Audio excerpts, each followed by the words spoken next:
Hello, hello, and welcome to Saturday Soundbites. This is Veronica Sofer, and I'm your host here at Saturday Soundbites.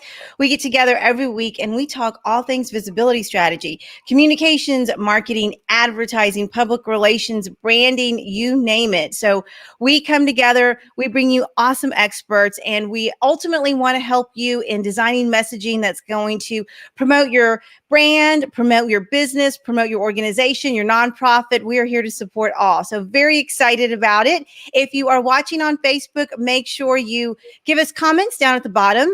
My guest and I like to respond to questions that you might have.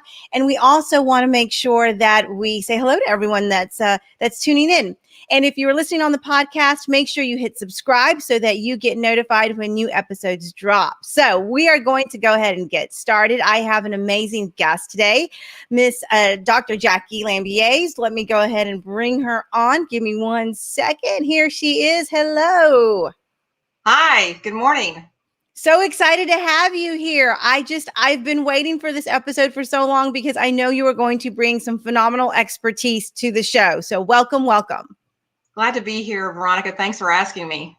Yeah. So tell us a little bit about who you are. I know we've got a lot of folks tuning in that are students, that are colleagues of yours. Let us know who you are.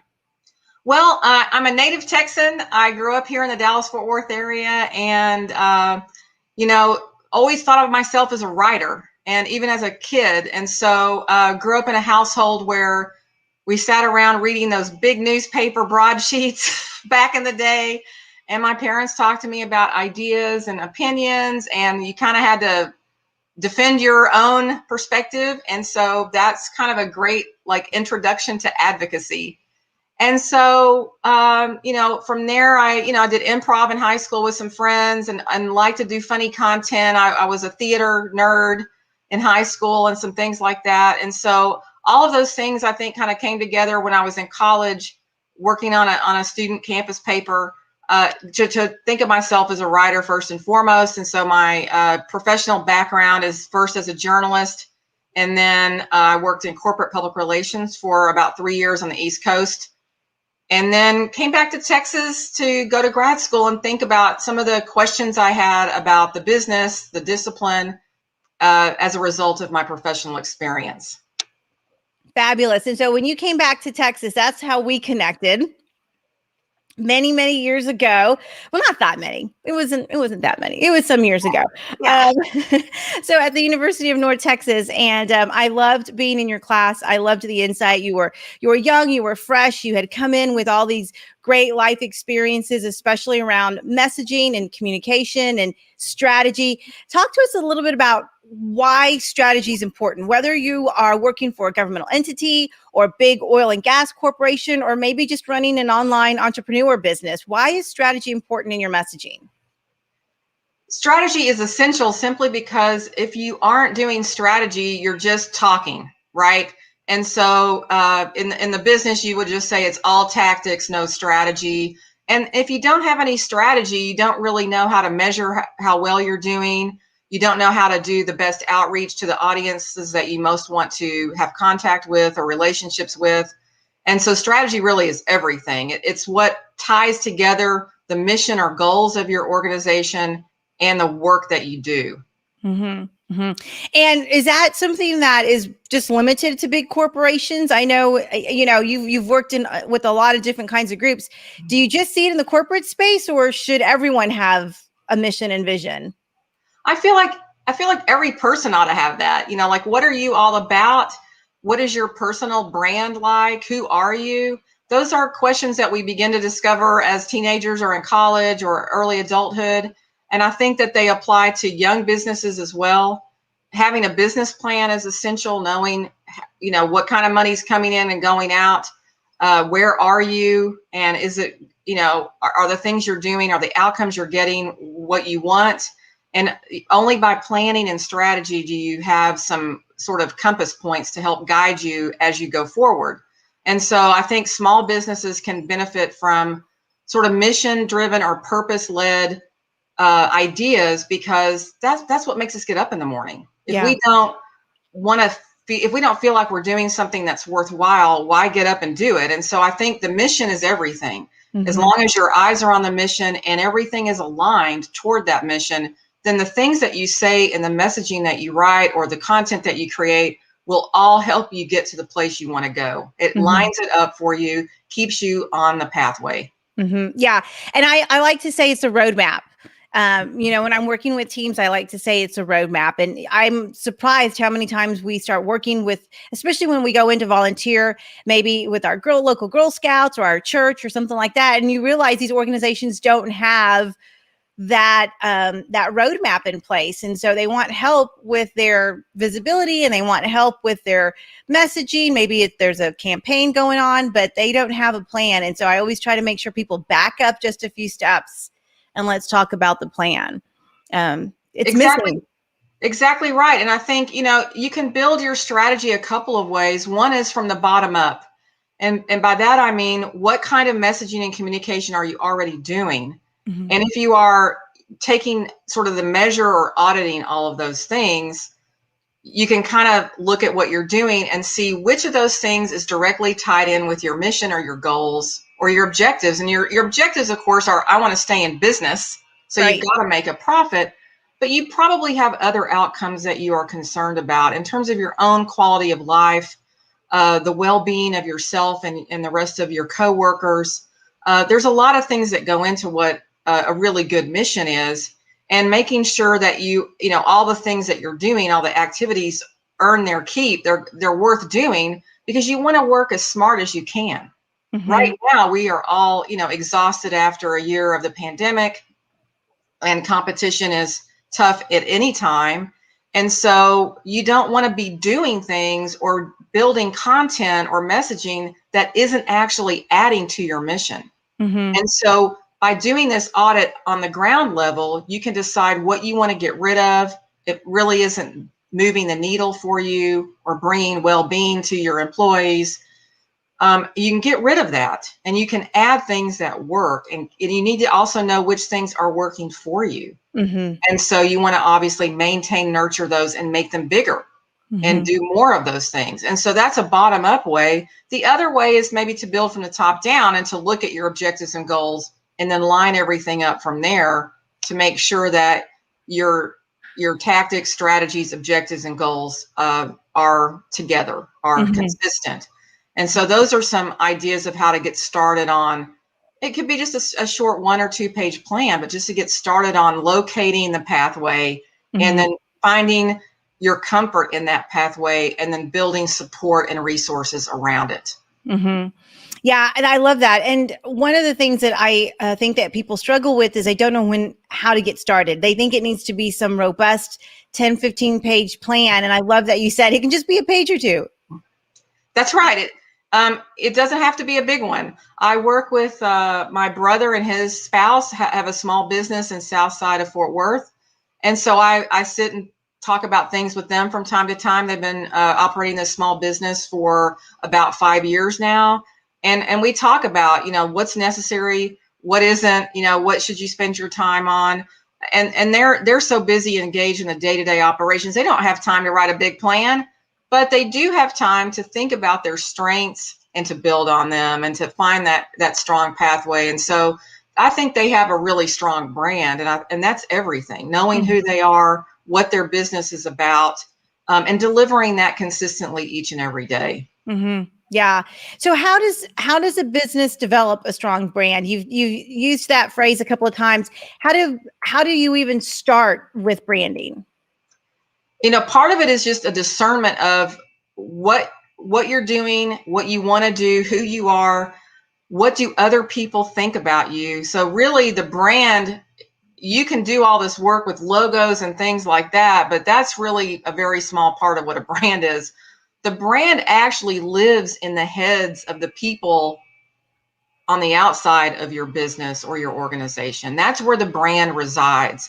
And so a lot of branding is discerning what people are thinking about you and figuring out how to adjust their perception or how to build on your own strengths so that they can see them better, to make them more visible. Those types of things are important. And so I think, I see organizations like cities or counties, they spend so much time with, thinking about logos and a lot of other things. And I'm kind of like, dudes, think about like, well, what do people think about you? What's the delivery system like in your organization?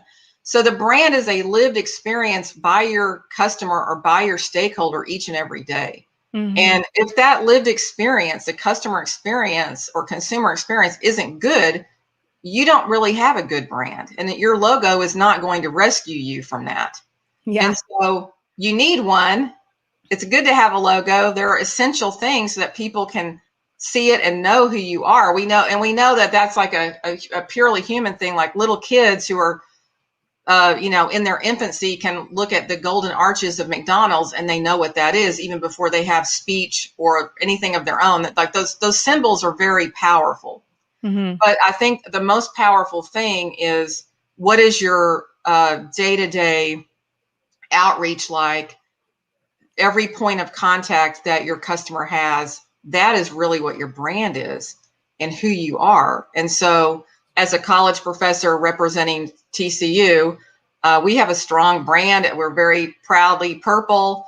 When parents and students come to campus and they meet with me to have a tour of our department or those types of things, I'm always thinking about this. And I'm thinking about it not sort of in a cynical marketing way of just like, hey, I've got to do this like a robot, but what would I want my own children to have as their college tour? What do I want to, what did I want to hear when my daughters were on these tours from, professors like myself? And so I try to say those things and be present to them and to show them that we really do care. And people at TCU care a lot about their students.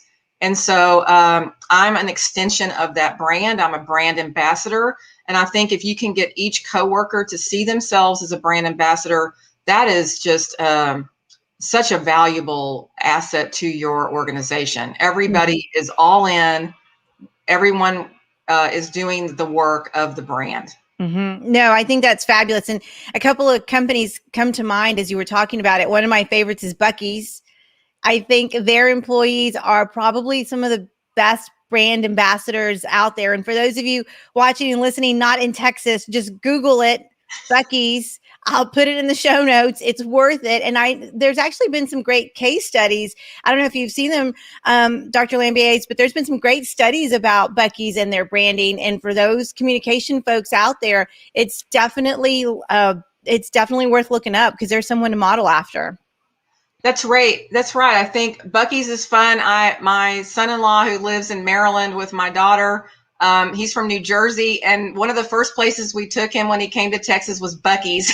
So at Christmas, he's always getting Buc-ee's gear, and it's so much fun because every once in a while he'll see stickers and things on the East Coast where they live, and it is a strong brand. Southwest Airlines is another one, and I think one of the pieces of this then is nurturing your workforce, of course, but also thinking about how do you do your hiring. Even if you're a small business with a few people working, I think it's essential for you to be able to distill the essence of your brand to them, for you to have that understanding of yourself and your organization. And then in the interviewing process, making sure that you can discern that they have pieces that will fit that, or that they have an understanding of it so that they can join you in that ambassadorship. And so I think it goes right down to inboarding new employees and everything else that you're doing. It's essential to like have the whole team on board, or to do training and team building around the brand that you'd like to have. Southwest Airlines is a great example of that. As they interview and train and get people on board there, there's a lot of brand consistency, just like at Buc-ee's. Yeah. No, that's another great example. Again, lots of great case studies out there. So check them out.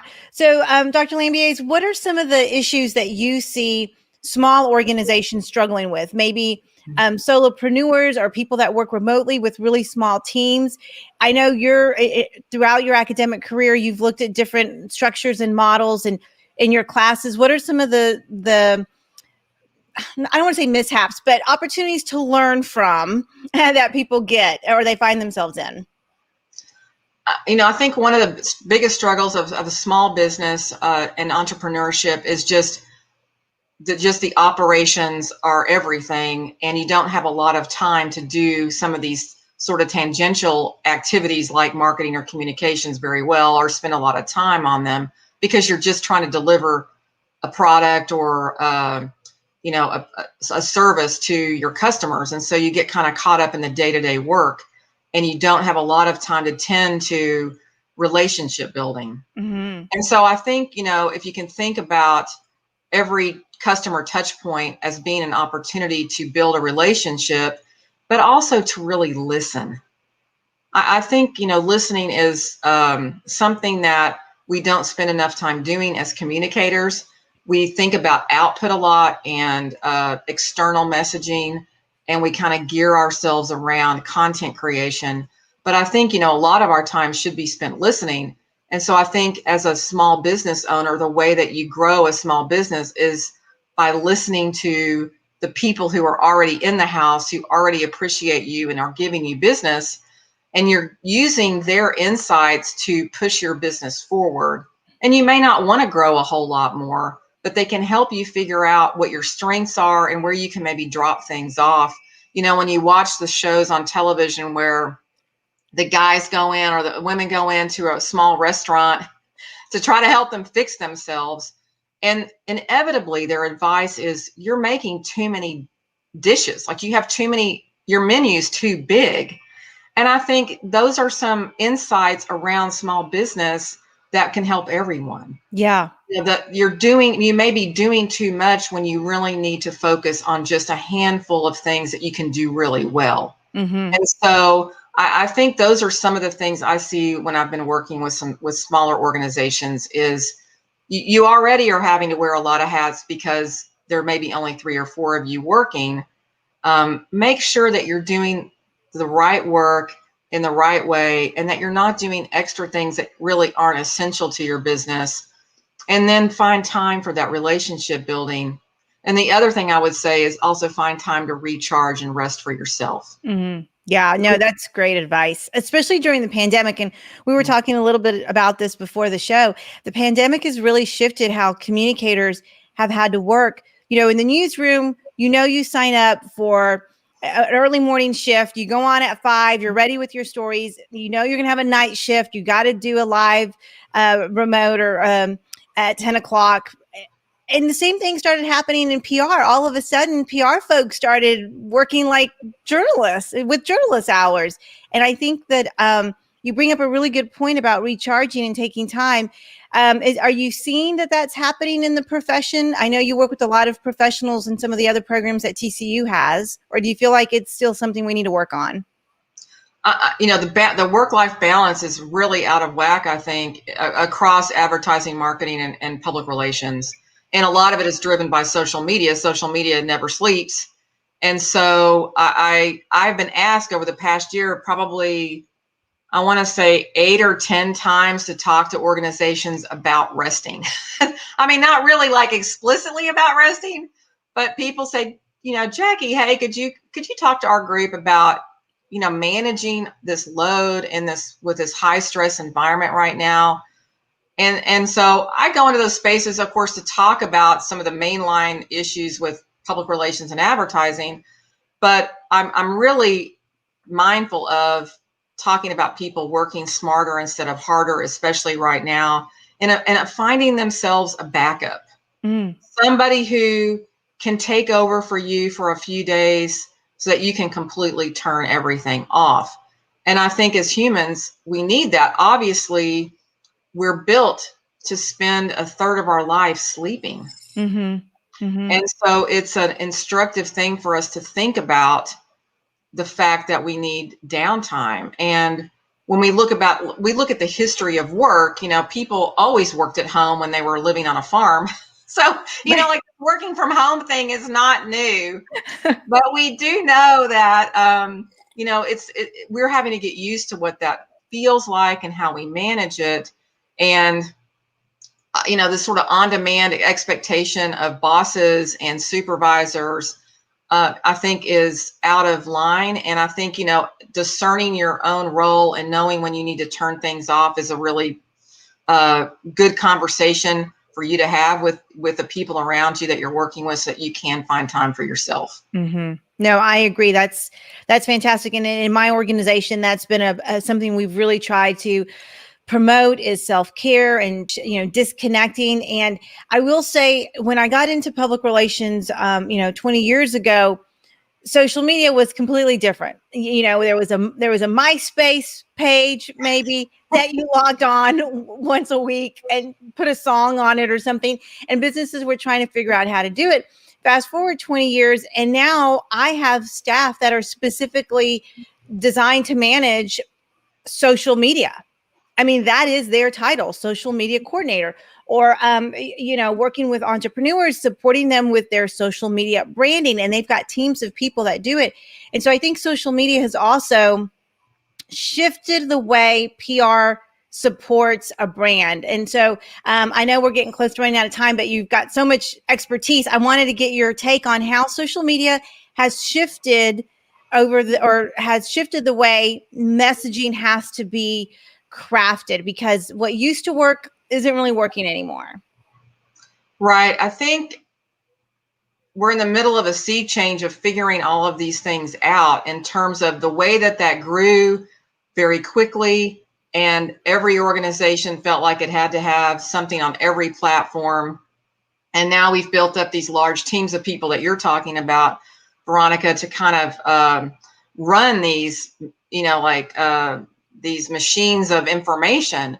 And I think what's happened is we become confused about what true engagement is. And I always call social media sort of engagement light, and it cannot substitute for face-to-face or deep engagement that you can have during meetings or phone calls or events, or one-on-one coffee, meetings.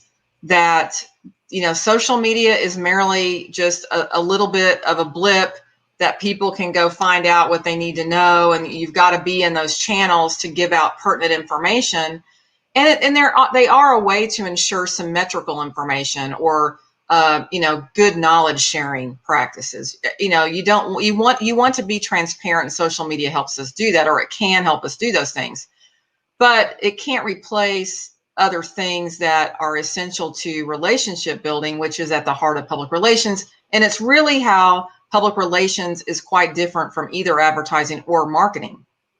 Mm-hmm. And so while social media can serve the aims of public relations, it can't replace other essential pieces.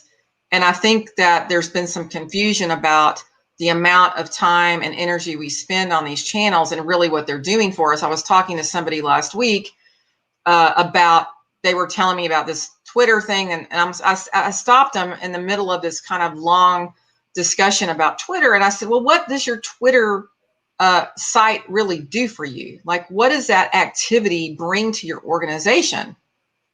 And there was this pause in our conversation, and this person said to me, I don't really know. And that's a tactic then that maybe should be under investigation. It needs to earn its keep, or you need to spend that energy on something better. Yeah. And so I think, at some point in the next few years, organizations are going to get smarter. I've heard some conversations, for instance, among sort of city managers and public sector government around some of these really toxic places in social media, whether that's on Twitter or Facebook or Instagram. And they're beginning to question, why are we wanting to have conversations about our public sector entity in a really toxic space? Mm-hmm. Do we really want to be part of that? And so I do feel like there's going to be some discernment around this area, and hopefully some redistribution of people's work so that they're not tethered to those sites and they're free to build relationships in other ways. Mm-hmm. I love it. And I loved that you clarified that at the heart of public relations is relationship building. And I talk about that all the time. I talk to people, whether in the public sector, corporate sector, nonprofit sector, or even just on the online space. Advertising is designed there's a call to action to convert into dollars. Come buy this. Why do we stay up during the Super Bowl, watching all the commercials and analyzing all of them, because there's an objective for advertising, and it's not the same as public relations. And so as a PR person, I have a difficult time helping people to even be open to the fact that advertising is different than marketing, and marketing is different than PR. So I love that you bring this academic approach to it, because I think whether you're a small business owner, an entrepreneur, or you're running a large organization with 10,000 people, you need to understand that those messages are crafted for those spaces with very different intent. And I think circling back to what you said, that blueprint and having that strategic plan is key to making sure all that works together. Exactly. And that's why, the branding piece helps you line all of those things up. What you're doing on the advertising front, what you're doing on the marketing front, and what you're doing on the public relations front, there's a lot of interconnectedness, that those are interrelated tasks. The messaging needs to be consistent, but you need to be quite clear that having one or two of those really isn't enough. You need all three of those disciplines to help you do the outreach to make sure that your organization is connected to the community it serves, and that you are really valuing all kinds of channels that can help you reach your stakeholders. Mm-hmm. Yeah, agreed. Well, this has been an incredibly rich conversation. I've enjoyed it so much. I love learning, and I took lots of different notes. So I'll be writing them out in the show notes so people can go back. Tell us a little bit about what you're doing at TCU. What's TCU doing? I know you guys have really been present in the public sector space. So kind of let our viewers and listeners know what you guys got going on at TCU, and while I drink out of my TCU mug. Thank you for representing the Horned Frogs. I've been a department chair there off and on for about the past 7 years, and I'm ready to step out of that role and just step back up to the faculty and be a professor. And I'm looking forward to being in the classroom more. And I also am director of a program called the Certified Public Communicator Program, which meets in the summers. And that's a real joy for me to be able to work with people like you, Veronica, people who work with you, and all of your cohort of great people through TSPRA and other organizations. And those partnerships have been invaluable to us. I mean, I didn't really talk about partnerships, but boy, they're everything. That's part of that relationship building piece. And so I'll be diving into that this summer and completing some other public sector research that I do. I did one for your school district, on your school district, Veronica. That was published a few years ago about just some of the great work that your team and your superintendent did together during a hurricane. And I'm continuing to work on some of those types of studies. Right now, I'm working on a listening piece and community listening piece around the murder of a Tatiana Jefferson here in Fort Worth, Texas. And so I'm going to continue working on that research as well. Love it. Well, you have been a fantastic guest. I learned so much, and I know our viewers that we've had some good comments have enjoyed it too. So we will be sure to have the people who are watching on the replay. We're going to have them put #replay, and we will tag you. So if we have any questions and people want to learn more about what you're doing or look at some of your research, they can connect. So Dr. Lambiase, thank you so much for being here. It's been an honor. Hey, thanks for having me. Have a great weekend, everybody. Take care.